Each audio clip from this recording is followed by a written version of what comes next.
अस्सलाम वालेकुम to all viewers. उम्मीद है आप सब लोग ठीक होंगे। और आज हमारे पास इंट्रोडक्शन टू आर्टिफिशियल इंटेलिजेंस का लेक्चर नंबर 2 है। आज के इस लेक्चर के अंदर हम डेफिनेशन डिस्कस करेंगे आर्टिफिशियल इंटेलिजेंस की, और हम कुछ एडवांटेजेस और डिसएडवांटेजेस को भी लुक आफ्टर करेंगे, और हम कुछ इसकी हिस्ट्री को भी डिस्कस करेंगे। और लास्ट तक बने रहिएगा। लास्ट में इंशाल्लाह मैं आज आपको इस पूरे के पूरे कोर्स की जो आउटलाइन है और हम इस पूरे जो जर्नी के अंदर क्या क्या चीज़ें कवर करेंगे, मैं इंशाल्लाह उसको भी आपके सामने आज रखूँगा। तो आपने कोशिश करनी है कि आपने वीडियो को लास्ट तक वॉच करना है ताकि आपको चीज़ें अच्छे तरीके से समझ आ सके। तो अगर हम आर्टिफिशियल इंटेलिजेंस की डेफिनेशन की बात करते हैं तो पहली डेफिनेशन इसकी ये है, computers with the ability to mimic और duplicate the functions of the human brain. Computer की वो सलाहियत जिस सलाहियत के ऊपर वो इंसानी दिमाग की फंक्शंस को डुप्लीकेट कर सकता है, इंसानी दिमाग की तरह काम कर सकता है, उसे हम क्या कहते हैं? उसे आर्टिफिशियल इंटेलिजेंस कहा जाता है। मैं इसको एक एग्जांपल से आपको क्लियर करता हूँ। मिसाल के तौर पर आप किसी भी दरवाजे के अंदर खड़े हुए हैं और आप गुजरते हुए कुछ लोगों को देखते हैं, तो वो जो शख्स आपके पास से गुजर रहे हैं तो उनके गुजरते हुए आप क्या करते हैं कि एक आदमी की छोटी सी झलक भी आपको उस शख्स की पूरी शनाख्त कर देती है कि ये आपके कोई रिलेटिव में से था, कोई अहले मोहल्ला में से था, कोई भी था। तो आपकी जो माइंड है फ़ौरन उसको क्या कर लेता है? मैनिपुलेट कर लेता है।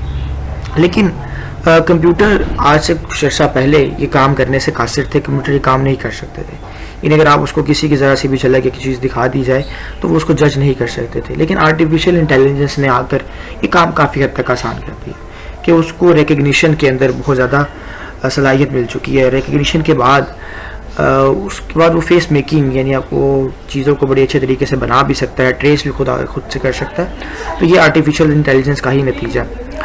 आपने देखा होगा कि एप्पल के अंदर लॉक, फेस लॉक आ चुके हैं। वो फेस लॉक क्या काम करता है? वो असल में रिकग्निशन ही कर रहा है। वो आपके फेशियल मसल्स को ट्रैक करता है, वो आपके फेशियल मसल्स को लेता है और उन फेशियल मसल्स के अकॉर्डिंग ही फिर आपके अंदर जो आपके अनलॉक है मोबाइल को अनलॉक करता है। तो सेकंड डेफिनेशन है हमारे पास, artificial intelligence is the intelligence of machines and the branch of computer science which aims to create it. Artificial intelligence basically machine की इंटेलिजेंस की एक ब्रांच है, जो कंप्यूटर साइंस की एक ब्रांच है, जिसके अंदर आप मशीन के अंदर इंटेलिजेंस पुट आउट करते हैं। अब वो इंटेलिजेंस ऐसा जहानत नहीं है जो आप उसे पुट आउट कर रहे हैं। वो इंटेलिजेंस असल में दुनिया के हर एक एस्पेक्ट की, दुनिया के हर एक पहलू की इंफॉर्मेशन और उस हर एक पहलू से निपटने की सलाहियत उसके अंदर पुट आउट करना, वो बेसिकली इंटेलिजेंस है। इंसान अपनी डेली लाइफ की रूटीन में क्या कर रहा होता है?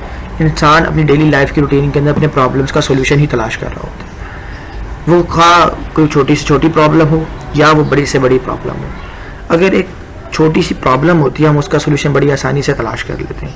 मैं जस्ट आपको मिसाल देता हूँ कि आप को प्यास लगी है, तो आपके पास इसका बड़ा सादा सा सोल्यूशन है कि आपके पास कहीं करीब ही कोई पानी का गिलास पड़ा होगा और आप उसको पीकर अपनी प्यास को ख़त्म कर लेंगे। लेकिन क्या था, ये छोटी सी प्रॉब्लम थी जो आपके सामने है और जिसका सोल्यूशन आपने फ़ौरन ढूंढ लिया।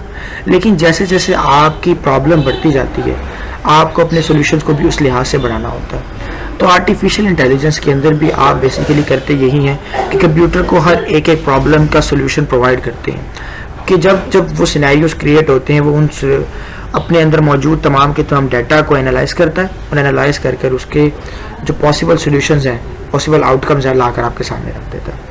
ठीक है। थर्ड डेफिनेशन इसकी है जो लूगर और स्टफील्ड ने 1993 के अंदर दरियाफ्त की थी, वो थी the branch of computer science that is concerned with the automation of intelligent behaviour. Science की वो ब्रांच, वो शाख जिसके अंदर आप कंप्यूटर के इंटेलिजेंट बिहेवियर को ऑटोमेशन करते हैं कि वो अपने आप ही चीज़ों को मैनिपुलेट करे और अपने आप ही आपको आंसर्स दें। अगर आप इस कोर्स के अंदर हम चैट जीपीटी को भी फॉलो करेंगे और हम चैट जीपीटी के अंदर बड़ी इंटरेस्टिंग चीज़ें करेंगे और आपको बताएंगे कि चैट जीपीटी किस प्रिंसिपल के ऊपर काम करता है। तो आपने जो है उसके हमारे साथ बने रहना। उसमें यह है कि ऑटोमेशन के ऊपर लगा देना, असल में चीज़ों को ऑटोमेशन किस लिए कहा जाता है कि भाई हम चीज़ों को ऑटोमेट कर रहे हैं, चीज़ें अपने आप हो रही हैं। तो ह्यूमन बीइंग भी एक ऑटोमेशन बिहेवियर है कि ह्यूमन बीइंग भी ऑटोमेटिक अपने आप को मोल्ड कर लेता है, अपने प्रॉब्लम का सोल्यूशन तलाश कर लेता है, वो खा प्रॉब्लम बड़ी हो या छोटी हो। तो मैंने जैसे पिछले लेक्चर के अंदर भी ये बात बताई थी कि प्रॉब्लम सॉल्विंग 2023 के अंदर सबसे अच्छी स्किल्स मानी जाती है।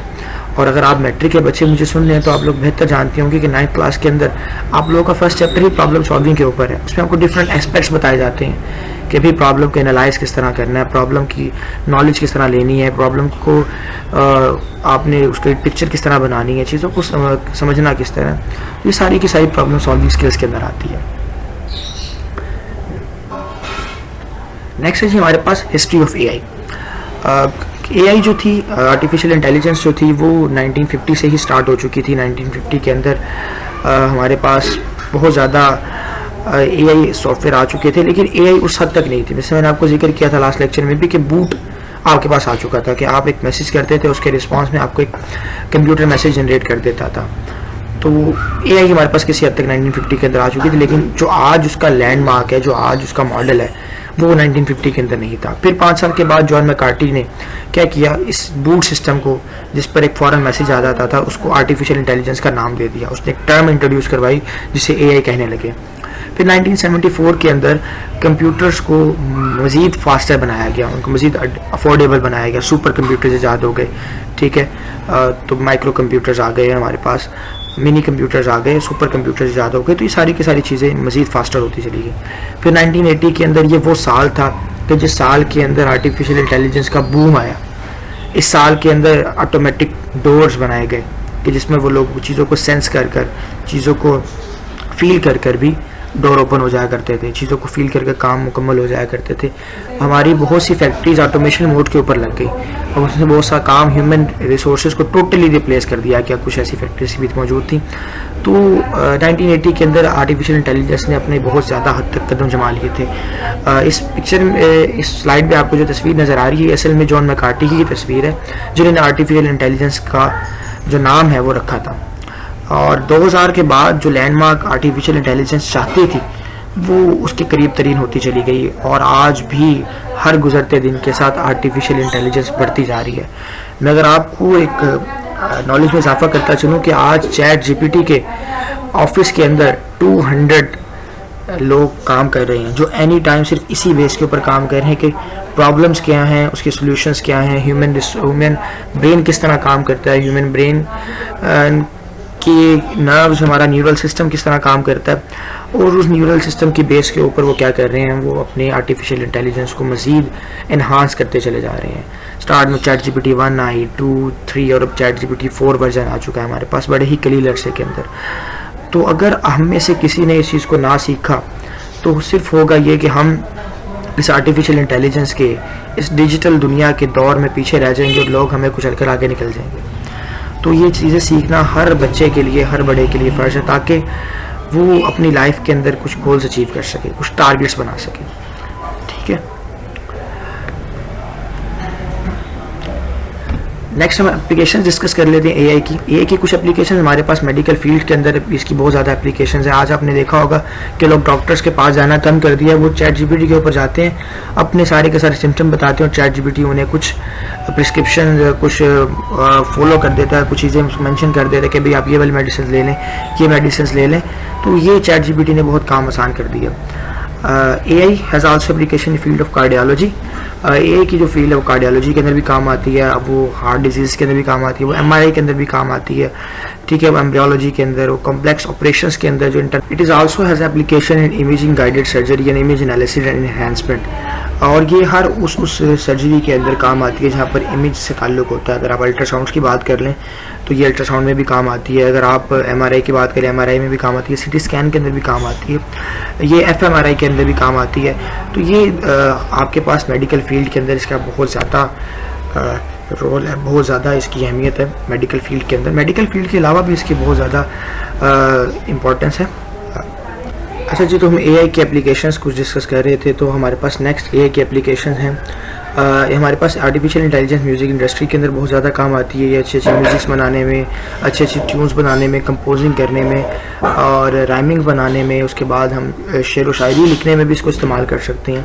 हम आर्टिफिशियल इंटेलिजेंस से अपनी पसंद की, अपने नाम की नज़में, गज़लें भी बनवा सकते हैं, हम अपने नाम की कोई स्टोरी, हम कोई अफसाना, कोई मुकालमा भी उससे तहरीर करवा सकते हैं। तो हम ये बहुत ज़्यादा काम आर्टिफिशियल इंटेलिजेंस से करते हैं और इंशाल्लाह हम आने वाले लेक्चर्स के अंदर, आने वाले लेक्चर्स की सीरीज़ के अंदर हम ये सारे के सारे काम AI की मदद से करेंगे। हम अपने नाम से अपनी कस्टमाइज़ नज़में, अपने आप के लिए पोस्ट, अपने लिए पिक्चर्स, हम ये सारी की सारी चीज़ें AI से जनरेट करवाएंगे इंशाल्लाह। तो मज़ीद हम चलते हैं कोर्स के आउटलाइन के ऊपर।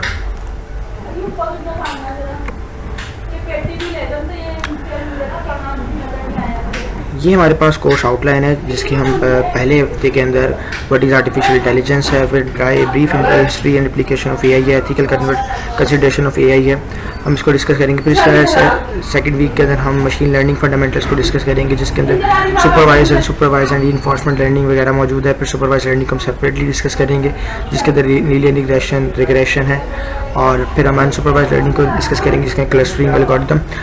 कुछ लोगों के लिए और कुछ बच्चों के लिए ये टर्म्स हैं बहुत ज़्यादा मुश्किल होंगी, लेकिन आपने घबराना नहीं है, क्योंकि मैं इस पूरे कोर्स के अंदर आपके साथ रहूँगा, आपको इंस्ट्रक्ट करूँगा, हर तरह से हेल्प करूँगा। आप कमेंट्स कर सकते हैं, आप मैसेजेस कर सकते हैं, आप अपने आइडियाज़ हमें ईमेल कर सकते हैं, और अगर कोई भी बेहतरी की ज़रूरत हो तो हमें बता सकते हैं। फिर इस तरह हम 5th वीक के अंदर neural network and deep learning पढ़ेंगे, फिर हम कंप्यूटर विजन्स को पढ़ेंगे, फिर हम नेचुरल लैंग्वेज प्रोसेसिंग को पढ़ेंगे, फिर हम रीइंफोर्समेंट लर्निंग को पढ़ेंगे, फिर हम एथिक्स और बायस को पढ़ेंगे, फिर हम इसका एक प्रोजेक्ट भी करेंगे। हम लास्ट में आपको एक प्रोजेक्ट भी देंगे इसका।